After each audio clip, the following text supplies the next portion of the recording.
ভগবান বুদ্ধের দাহক্রিয়ার পর বুদ্ধের একটি দাঁত নিয়ে বহুকাল যাবৎ ঘটেছিল নানা যুদ্ধ বিগ্রহ। কী কারণে এই সংঘাতের সৃষ্টি হলো, কিভাবেই বা এত সংঘাতের পরেও এই দাঁতটি শেষ পর্যন্ত সুরক্ষিত থেকে যায়, বর্তমানে কোথায়ই বা আছে বুদ্ধের মূল্যবান এই দন্তধাতুটি? এই সবগুলো প্রশ্নের উত্তর জানব বুদ্ধের দেহধাতু সিরিজের এই পঞ্চম পর্বে। এই সিরিজের প্রথম পর্বে আমরা জেনেছি বুদ্ধের মহাপরিনির্বাণের পর কুশিনারার মল্লরা যখন বুদ্ধের দাহক্রিয়া করার চেষ্টা করেছিলেন, তাদের সকল চেষ্টা ব্যর্থ হয়। অতঃপর মহাকাশ্যপস্থবির তার 500 ভিক্ষু সঙ্গ নিয়ে দাহক্রিয়ার স্থানে এসে উপস্থিত হন। এর পরেই বুদ্ধ নির্দেশিত উপায়ে অন্তিম কার্যাদি সম্পন্ন করা শুরু হয়। মহাকাশ্যপস্থবির 500 ভিক্ষু সঙ্গ নিয়ে বুদ্ধকে বন্ধনা করার পরেই বুদ্ধের চিতায় নিচ থেকেই আগুন ধরে যায়। এই আগুনের তীব্রতা এত বেশি ছিল যে সেটি খুব দ্রুত বুদ্ধের দেহকে ভস্মীভূত করে দেয়। অতঃপর আগুন যখন নিভে যায়, সেখান থেকে বুদ্ধের শরীরের 7টি বড় অংশ পাওয়া যায়।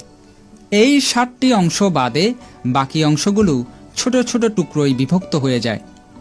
এখন প্রশ্ন হচ্ছে, কোন 7টি বৃহৎ অংশ পাওয়া গিয়েছিল?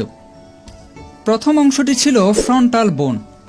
মানুষের স্কাল অথবা মাথার খুলির সামনের যে অংশটিকে সবুজ রঙে আবৃত করা হয়েছে, এটাকে বলা হয় ফ্রন্টাল বোন। এর পরের অংশটি ছিল কলার বোন। একজন মানুষের কাঁধের দুই পাশে যেই দুইটি বড় হাড় পাশাপাশি সমান্তরালে অবস্থান করে, এগুলোকে বলা হয় কলার বোন। পরবর্তী অংশগুলো ছিল 4টি ক্যানাইন টিথ। মানুষের মুখের চারপাশে যেই 4টি লম্বা এবং তীক্ষ্ণ দাঁত থাকে, তাদেরকে বলা হয় ক্যানাইন টিথ।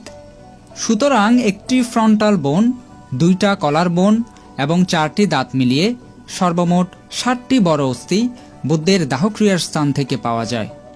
আমরা প্রথম পর্বে দেখিয়েছিলাম যে বুদ্ধের দাহক্রিয়ার পর বুদ্ধের অস্থি নিয়ে একটি বিবাদের সৃষ্টি হয়েছিল, কারণ বিভিন্ন প্রদেশের রাজারা এই অস্থি পাওয়ার আকাঙ্ক্ষা পোষণ করেছিলেন। অবশেষে দ্রোণ নামের একজন ব্রাহ্মণ এই বিবাদ থামাতে বুদ্ধের অস্থিকে 8 ভাগে ভাগ করে 8 প্রদেশের রাজাদের মধ্যে তিনি ভাগ করে দেন। এ বিষয়ে বিস্তারিত জানতে অবশ্যই প্রথম পর্বটি দেখে আসবেন, যারা যারা এখনো পর্যন্ত দেখেননি।